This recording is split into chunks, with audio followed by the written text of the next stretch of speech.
Hello everyone, मैं हूं दीपिका। आज की इस वीडियो में हम पढ़ेंगे नए इलाके में। और इस कविता के कवि हैं अरुण कमल। बच्चों, इस चैप्टर में अरुण कमल के द्वारा लिखी गई दो कविताएं ली गई हैं। पहली है नए इलाके में और दूसरी है खुशबू रचते हैं हाथ। नए इलाके में नामक इस कविता का मुख्य भाव जो है वो ये है कि जीवन में सब कुछ परिवर्तनशील है, कुछ भी स्थायी नहीं है। समय के साथ साथ हर एक चीज पुरानी पड़ती जाती है और बदलती जाती है। ठीक है, इस पल पल बनती और बिगड़ती दुनिया में स्मृतियों के यानी अपनी याददाश्त के भरोसे नहीं जिया जा सकता। यही इस कविता के माध्यम से कवि हमें बताना चाह रहे हैं। तो आइए फिर शुरू करते हैं। इन नए बसते इलाकों में जहां रोज बन रहे हैं नए नए मकान, मैं अक्सर रास्ता भूल जाता हूँ। बच्चों, सबसे पहले तो ये जान लो कि ये जो कविता है ये आपको पढ़ने से ही समझ में आ जाएगी। बहुत आसान शब्दों का इस्तेमाल इसमें कवि ने किया है। देखो, इन नए बसते इलाकों में, इलाके मतलब क्षेत्र, और बसते इलाके, बसना का मतलब होता है जो नई चीज बन रही है। ठीक है, नए नए मकान बन रहे हैं, कोई वीरान जगह बस रही है, मतलब वहां पर मकान वगैरह बन रहे हैं, वहां पर लोगों की आवाजाही है, वहां लोग रह रहे हैं, उसे कहते हैं बसता हुआ इलाका, नया बसता हुआ इलाका। जहाँ रोज बन रहे हैं नए नए मकान, ऐसे इलाकों में जहाँ पर रोज नए नए मकान बन रहे हैं, मैं अक्सर रास्ता भूल जाता हूँ। अक्सर मतलब ज्यादातर। तो ऐसी जगहों पर जब कभी जा रहे हैं तो ज्यादातर क्या होता है कि वो रास्ता भूल जाते हैं। तो प्रस्तुत पंक्तियों में कवि ने बस्तियों में तेजी से हो रहे निर्माण के बारे में बताया है। ठीक है, रोज कुछ न कुछ बदल ही रहा है। अगर आज कहीं पर कोई खाली जगह या फिर मैदान है, या कोई टूटी हुई झोपड़ी या फिर कोई मकान है, तो कल वहां पर क्या होता है कि वहां काफी बड़ा मकान बन चुका होता है। ठीक है, इस तरह ऐसी जगहों में या शहर में रोज नए नए इलाके या मोहल्ले बसते जा रहे हैं। उन्हीं की बात यहाँ पर कवि कर रहे हैं। क्या कहा उन्होंने? इन नए बसते इलाकों में, ठीक है, जहाँ पर हर रोज नए नए मकान बन रहे हैं। जहाँ पहले सुनसान रास्ता हुआ करता था, वहाँ आज काफी चहल पहल दिखाई दे रही है और लोग रहने लगे हैं। और यही कारण है कि लेखक जो हैं वो अपना रास्ता पहचानने में उनको कठिनाई हो रही है। वो अक्सर ही रास्ता भूल जा रहे हैं। ठीक है, और इसका कारण क्या है? यही कि वहां पर बदलाव हो रहा है। ठीक है, धोखा दे जाते हैं पुराने निशान, खोजता हूँ ताकता पीपल का पेड़, खोजता हूँ ढहा हुआ घर और जमीन का खाली टुकड़ा जहां से बाएं मुड़ना था मुझे। फिर दो मकान बाद बिना रंग वाले लोहे के फाटक का घर था एक मंजिला। तो बच्चों, यहाँ पर कवि बता रहे हैं कि जब वो उस जगह पर पहुंचे, ठीक है, भले ही वो रास्ता भूलते हुए, भटकते हुए, जैसे भी वो उधर जाने की कोशिश कर रहे हैं, और जाने से पहले उन्होंने कुछ निशान वहां पर बनाए थे। देखो, आप भी जब कहीं जाते हो तो क्या करते हो? वहां पर के आसपास की जगह को याद करते हो, है ना? कि यहाँ से मुझे बाएं मुड़ना था।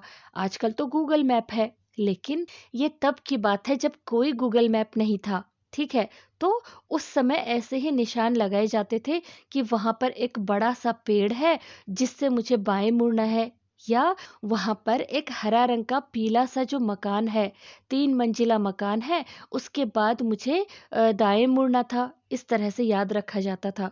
तो वही सब यहाँ पर कवि बता रहे हैं। देखो, धोखा दे जाते हैं पुराने निशान। तो इन पंक्तियों में कवि हमें अपने रास्ते भूल जाने की वजह बता रहे हैं। वो कहते हैं कि उन्होंने अपने आने जाने के रास्तों और ठिकानों तक पहुंचने के लिए कुछ निशान बनाए थे। ठीक है, जिनसे उन्हें पता चलता था कि वो सही रास्ते पर हैं या नहीं। लेकिन अब क्या हो रहा है ना, कि अब उनके जो वो निशान हैं वो काम नहीं आ रहे। क्यों? क्योंकि अब वो निशान कहीं है ही नहीं। वो कह रहे हैं कि धोखा दे जाते हैं पुराने निशान, जो उन्होंने वो निशान बनाए थे अब वो धोखा दे रहे। वो धोखा इसलिए दे रहे क्योंकि वो अब हैं ही नहीं। खोजता हूँ ताकता, ताकता का मतलब होता है देखता हुआ। जैसे कहते हैं ना कि भाई तू क्या ताक रहा है, लगातार किसी चीज को देखे रहना, खड़े होकर कहीं पर किसी चीज को देखे रहना। तो वहां पर एक पीपल का पेड़ रहा होगा, ठीक है। वो कह रहे हैं कि वो खोजना मतलब ढूंढना, वो उस ताकते हुए, उस लगातार देखते हुए उस पीपल के पेड़ को ढूंढ रहे हैं, खोज रहे हैं। उसके अलावा खोजता हूँ ढहा हुआ घर। ढहा का मतलब होता है गिरा। जैसे टूटकर कोई चीज गिर जाती है उसे कहते हैं ढहना। जैसे कोई बहुत कमजोर दीवार है, वो अगर टूट के गिर गई है तो हम कहेंगे कि वो दीवार ढह गई है, या वो मकान बहुत पुराना था, कमजोर था, वो ढह चुका है, ठीक है। तो वहां उनके रास्ते में एक ऐसा घर होगा जो ढहा हुआ या फिर गिरा हुआ, टूट कर गिरा हुआ होगा, खंडहर होगा, ठीक है। तो वो उस घर को ढूंढ रहे हैं। और इस जमीन का खाली टुकड़ा जहां से बाएं मुड़ना था मुझे, और उनके रास्ते में जमीन का कोई खाली टुकड़ा होगा। जमीन का टुकड़ा मतलब जैसे कोई मैदान होगा या कोई प्लॉट होगा, या घर बनने की कोई खाली जगह होगी जहां पर अभी कोई घर बना हुआ नहीं है, ठीक है। तो ऐसा कोई खाली टुकड़ा होगा जहां से उनको बाईं तरफ मुड़ना होगा। उन्होंने ऐसे ही याद रखा होगा कि जो वो खाली जगह है वहां से मुझे बाई तरफ मुड़ना है। और फिर 2 मकान बाद, उस खाली टुकड़े के 2 मकान के बाद बिना रंग वाले लोहे के फाटक का घर था, एक मंजिला। तो बच्चों, उस खाली टुकड़े के बाद 2 मकानों को छोड़कर, यानी उसने इस तरह से याद रखा था कि उसके बाद 2 मकानों के बाद बिना रंग वाला लोहे के फाटक, फाटक का मतलब होता है दरवाजा, और लोहे का फाटक मतलब लोहे का दरवाजा या फिर गेट रहा होगा। और वो गेट कैसा था, उस पर रंग नहीं किया था, वो बिना रंग वाला था, ठीक है। और वहां पर एक एक मंजिला घर था जहां पर लेखक को जाना था, ठीक है। तो उन्होंने कैसे याद रखा था, आप समझे। लेखक पीपल के उस पुराने पेड़ को खोजते हैं, या एक टूटा हुआ घर जिसे देखकर वे अपना रास्ता पहचानते थे। इसके बाद वे जमीन का वो खाली टुकड़ा या फिर मैदान ढूंढते थे जहां से उन्हें बाएं मुड़ना होता था, क्योंकि इस खाली मैदान या फिर इस खाली प्लॉट के 2 मकानों के बाद ही तो उनका जाना पहचाना एक एक मंजिला घर था, जिसके बाहर बिना रंग वाला लोहे का फाटक लगा था, या लोहे का दरवाजा या गेट, कुछ भी समझ लो। लेकिन वहां अब ना तो वो पीपल का पेड़ रहा, क्योंकि शायद लोगों ने उसे उखाड़ दिया होगा, या वो सूख कर टूट गया होगा। ना टूटा हुआ वो घर है, उसकी जगह पर हो सकता है नया मकान बन चुका हो, है ना। और ना ही वो जमीन का टुकड़ा या मैदान अब खाली रहा, क्योंकि हो सकता है कि अब वहां पर एक बड़ी इमारत बन गई हो, है ना। इस तरह उनकी जो सारी पुरानी निशानियां थी, उन्होंने जो भी निशानियां लगा रखी थी या बना रखी थी, वो सब गायब हो चुकी हैं, और उन्हें सही रास्ता नहीं मिल पा रहा है, ठीक है। और मैं हर बार एक घर पीछे चल देता हूँ, या 2 घर आगे ठकमकाता। बच्चों, तो लेखक कह रहे हैं कि इन निशानियों को खोजते खोजते उनके साथ क्या हो रहा है कि हर बार वो या तो एक घर पीछे चले जा रहे हैं, या 2 घर आगे चले जा रहे हैं। ठकमकाता, ठकमकाता का मतलब होता है डगमगाता हुआ, या रुक रुक कर, क्योंकि वो ढूंढ रहे हैं ना, वो उस घर को ढूंढ रहे हैं, तो एग्जैक्ट लोकेशन तो उनको मिल नहीं पा रही। तो क्या हो रहा है कि या तो वो एक घर पीछे चले जा रहे, या 2 घर आगे चले जा रहे हैं, डगमगाते हुए या फिर रुक रुक कर, ठीक है। तो कवि कह रहे हैं कि नए नए मकानों के बनने की वजह से वो अपने घर जाते समय, या वो उस जगह पर जाते समय जहां वो जाना चाह रहे हैं, हर बार या तो अपने घर से पहले ही मुड़ जाते हैं, या डगमगाते हुए अपने घर से 2 घर आगे पहुंच जाते हैं। यहाँ रोज कुछ बन रहा है, रोज कुछ घट रहा है। यहाँ स्मृति का भरोसा नहीं। तो वो कह रहे हैं कि यहाँ हर रोज ही कुछ बन रहा है, मतलब कुछ न कुछ नया बन रहा है। रोज कुछ घट रहा है और घटने का मतलब है कि कुछ न कुछ कम हो रहा है। ठीक है, कुछ न कुछ घटित हो रहा है, पुराने समय से कुछ न कुछ कम हो रहा है। यहाँ स्मृति का भरोसा नहीं। स्मृति का मतलब होता है याद या फिर याददाश्त। जैसे आप कुछ याद रखते हो ना, वही आपकी स्मृति है। ठीक है, तो कवि कह रहे हैं कि यहाँ उस याद का कोई भरोसा नहीं। क्यों? क्योंकि हर एक चीज बदलती जा रही है। तो उनका कहना है कि इस नई बस्ती में हर रोज कुछ न कुछ नया बन रहा है और कुछ पुराना टूट रहा है। घट रहा है मतलब कम हो रहा है। और वो कैसे? वो टूट रहा है, उसकी जगह कुछ नया बन रहा है। ठीक है, और इस बदलते परिवेश के चलते, इस बदलते हुए माहौल के चलते आप अपनी स्मृति का या फिर अपनी याददाश्त का भरोसा नहीं कर सकते। और कवि ऐसा क्यों कह रहे हैं? देखो, क्योंकि अपने रास्ते को पहचानने के लिए जिस इमारत को या जिस पेड़ को हमने निशानी बनाया था, क्या पता कल उसकी जगह पर कुछ और बन जाए, है ना? तो आपकी उस स्मृति का, उन निशानियों का कोई फायदा रहा? बिल्कुल नहीं। इसीलिए उन्होंने कहा है कि यहाँ पर स्मृतियों का कोई भरोसा नहीं है। ठीक है, एक ही दिन में पुरानी पड़ जाती है दुनिया। जैसे वसंत का गया पतझड़ को लौटा हूँ, जैसे बैसाख का गया भादों को लौटा हूँ।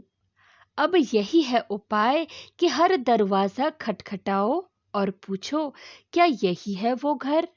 तो बच्चों, इन पंक्तियों में कवि तेजी से हो रहे परिवर्तन के बारे में बात कर रहे हैं। ठीक है, वो कह रहे हैं कि ऐसा लग रहा है कि एक ही पल में कई सदियां गुजर गई हों। ठीक है, एक ही पल में दुनिया बदल जाती है। इसका मतलब है कि सदियां ही गुजर गई हों, ऐसा उनको महसूस हो रहा है। वो कह रहे हैं कि ऐसा लग रहा है जैसे मैं वसंत का गया पतझड़ को लौटा हूँ।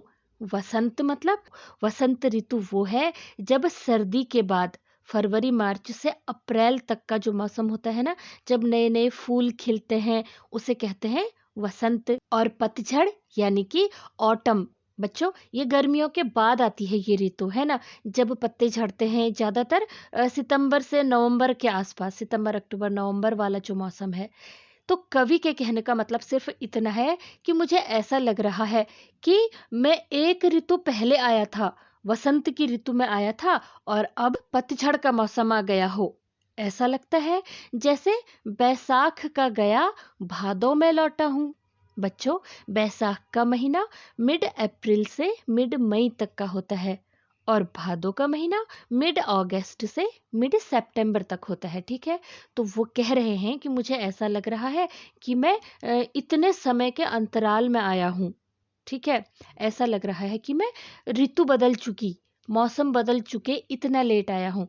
लेकिन ऐसा नहीं है कि कवि यहाँ पर बहुत लंबे समय के बाद लौटे हों, मगर फिर भी उन्हें ऐसा लग रहा है कि मानो इतना ज्यादा समय हो गया हो। ठीक है, अब वो कह रहे हैं कि अब तो भाई एक ही तरीका है कि मैं हर दरवाजे को खटखटाऊं, हर किसी से पूछूं, क्या कि क्या यही है वो घर जिसे मैं ढूंढ रहा हूं।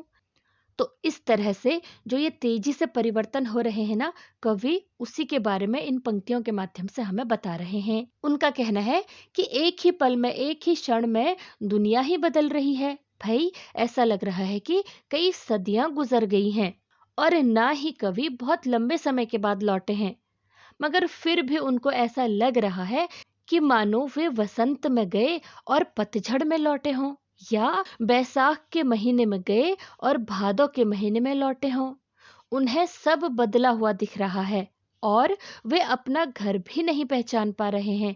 इसलिए वो कह रहे हैं कि भाई अब तो बस यही उपाय बचा है। मुझे यही एक उपाय नजर आ रहा है कि हर एक घर का दरवाजा खटखटाकर पूछा जाए कि क्या यही है वो घर, तभी मैं अपने सही घर पर पहुंच पाऊंगा। ठीक है, समय बहुत कम है तुम्हारे पास, आ चला पानी, ढहा आ रहा आकाश। शायद पुकार ले कोई पहचाना ऊपर से देखकर।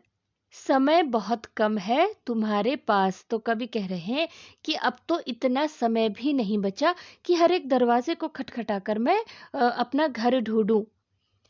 आ चला पानी, ढहा आ रहा आकाश। ढहा का मतलब होता है वही गिरना, ठीक है। और आकाश मतलब आकाश या आसमान, ठीक है। तो कवि कह रहे हैं कि अब तो ज़्यादा टाइम बचा भी नहीं है, ज़्यादा समय बचा नहीं है। क्यों? क्योंकि शायद बारिश आने को है। वो कह रहे हैं कि आ चला पानी, ठीक है। शायद बारिश आ रही है या ढहा आ रहा आकाश, और आसमान जो है वो नीचे की तरफ ढह रहा है, गिर रहा है, ऐसा महसूस हो रहा है। तो हो सकता है बारिश हो रही हो। शायद पुकार ले कोई पहचाना ऊपर से देखकर। अब कवि को सिर्फ यही उम्मीद, सिर्फ ये उनको एक आशा उनके मन में है कि शायद कोई ऊपर से देखे और पहचान ले, कोई पहचान वाला व्यक्ति हमें ऊपर से देखे और हमें पहचान कर वो पुकार ले और अपने साथ वो घर लेकर के जाए। तो कवि कहते हैं कि उनके पास सही रास्ता ढूंढने के लिए अब ज्यादा समय नहीं बचा है। क्यों? क्योंकि अब तो आसमान से बारिश भी होने लगी है और कवि को बस यही उम्मीद है कि शायद कोई परिचित उन्हें ऊपर से देख लेगा और आवाज लगाकर अपने घर ले जाएगा, ठीक है। इस चैप्टर की दूसरी कविता है खुशबू रचते हैं हाथ। बच्चों, इस कविता में कवि ने समाज के गरीब मजदूरों और कारीगरों की दुर्दशा का चित्रण किया है, ठीक है। यहाँ पर उन मजदूरों की बात करी है जो दूसरों के लिए सुगंधित अगरबत्तियां बनाते हैं, लेकिन वे मजदूर गंदी बस्तियों में रहने के लिए मजबूर हैं। शारीरिक रूप से अस्वस्थ रहते हुए भी वे दूसरों को प्रसन्न और तरोताजा रखने के लिए अगरबत्तियां बनाते हैं। अपने काम के दौरान जख्मी भी होते हैं, लेकिन वो रुकते नहीं हैं, बल्कि परिश्रम करते रहते हैं और अपने परिश्रम और लगन से दूसरों को खुशियां बांटते रहते हैं। तो चलो फिर पढ़ते हैं। कई गलियों के बीच, कई नालों के पार, कूड़े करकट के ढेरों के बाद, बदबू से फटते जाते इस टोले के अंदर, खुशबू रचते हैं हाथ, खुशबू रचते हैं हाथ। तो बच्चों, कवि ने इन पंक्तियों के माध्यम से अगरबत्ती का निर्माण करने वाले मजदूरों के कठोर जीवन के बारे में हमें बताया है। वो कहते हैं कि हमारे समाज के ये मजदूर और श्रमिक लोग खुद बदबूदार बस्तियों में रहकर वातावरण को सुगंधित करने वाली अगरबत्तियां बनाते हैं। और ये बस्तियां कैसी जगह पर होती हैं? देखो, कई गलियों के बीच, मतलब कई सारी वहां पर को गलियां होती हैं, कई नालों के पार, नाले जहां पर को गंदा पानी बहता है, ठीक है। गंदे पानी को बहाने के लिए जो बनाया गया है रास्ता, उसे ही नाला कहा जाता है। तो उनके जो घर हैं वो कई गलियों के बीच से होते हुए, कई नालों के पार, वो भी कूड़े करकट के ढेर के बाद। देखो, जहां पर कूड़े करकट का ढेर लगा रहता है, बदबू से फटते जाते, मतलब वहां पर इतनी बदबू आती होगी, इतना वहां का वातावरण इतना गंदा रहता होगा कि बदबू से आपकी वहां पर नाक फटती जाती होगी। बदबू आपको अपनी नाक के थ्रू ही सुनाई देती है ना, आप अपनी नाक से ही तो महसूस करते हो। तो बदबू से इनकी नाक भी फटने को हो जाती है।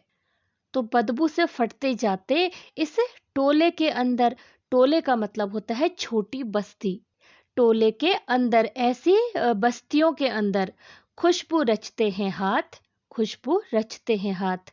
खुशबू रचना का मतलब है अगरबत्ती बनाना। ऐसी जगहों पर अगरबत्तियां बनाई जाती हैं। खुशबू रचते हैं हाथ मतलब वहां पर मजदूर कारीगर लोग जो हैं वो अपने हाथों से अगरबत्तियां बनाते हैं। खुशबू रचते हैं हाथ मतलब वहां पर को मजदूर लोग अपने हाथों से खुशबू रच रहे हैं, यानी अगरबत्तियां बना रहे हैं। तो इस तरह से कवि उस जगह का वर्णन कर रहे हैं जहां पर को वो मजदूर रहने के लिए मजबूर हैं। ऐसी जगहों पर रहकर वो काम करते हैं। कवि का कहना है कि इनका जीवन कितना कठोर है। हमारे समाज के ये मजदूर और जो श्रमिक लोग हैं वो खुद ऐसे बदबूदार बस्तियों में, ऐसे टोलों में, ऐसी छोटी बस्तियों में रहते हैं जो कई गलियों के पार, कई नालों के पार, कई गलियों से होते हुए, जहाँ से गंदे नाले निकलते हैं और जहाँ पर कूड़े करकट का ढेर लगा रहता है। बदबू से इनकी नाक फटने को हो जाती है, फिर भी उसी कूड़े के ढेर और नाले के समीप बस्तियों में रहने वाले लोग ही खुशबूदार अगरबत्ती बनाते हैं। ठीक है। उभरी नसों वाले हाथ, घिसे नाखूनों वाले हाथ, पीपल के पत्ते से नए नए हाथ, जूही की डाल से खुशबूदार हाथ। तो बच्चों, इन पंक्तियों के माध्यम से कवि ने मजदूरों की शारीरिक और मार्मिक स्थिति का चित्रण किया है। वो कह रहे हैं कि उभरी नसों वाले हाथ। तो वहां पर वो अगरबत्ती बनाने वाले जो मजदूर हैं वो हर उम्र के हैं। ठीक है। उसमें उभरी नसों वाले हाथ, इन मजदूरों में कुछ बूढ़े लोग हैं जिनके हाथों की नसें कमजोर होने के कारण स्पष्ट दिखाई देने लगी हैं। ठीक है। इन्हीं लोगों को उन्होंने उभरी नसों वाले हाथ कहा है। अब घिसे नाखूनों वाले हाथ, अब ये कौन है? देखो, काम कर करके जिनके नाखून तक घिस चुके हैं, कुछ ऐसे लोग भी हैं। ठीक है। जो लगातार बहुत काम कर रहे हैं, क्योंकि कमाई कितनी ही होती होगी, थोड़ा बहुत होती होगी, लेकिन घर चलाने के लिए पैसा चाहिए, इसलिए वो लगातार काम करते जा रहे हैं, इतना कि उनके नाखून तक घिस चुके हैं। पीपल के पत्ते से नए नए हाथ। बच्चों, कवि ने यहाँ पर जो पीपल के पत्ते शब्द इस्तेमाल किया है ना, वो उन्होंने कहा है कि पीपल के पत्ते की तरह कोमल, यानी वहां पर कुछ बच्चे भी काम कर रहे हैं, है ना। उसके अलावा जूही की डाली से खुशबूदार हाथ। जूही एक फूल का नाम है। ठीक है। तो उस फूल के समान जो नाजुक हैं और खुशबूदार हैं, कहने का मतलब सिर्फ इतना है कि वहां पर हर उम्र के लोग हैं। जो मजदूर हैं वो बूढ़े भी हैं, जवान भी हैं, कुछ लड़कियां भी हैं, कुछ बच्चे भी हैं। हर तरह के लोग इस काम में लगातार लगे हुए हैं। ठीक है।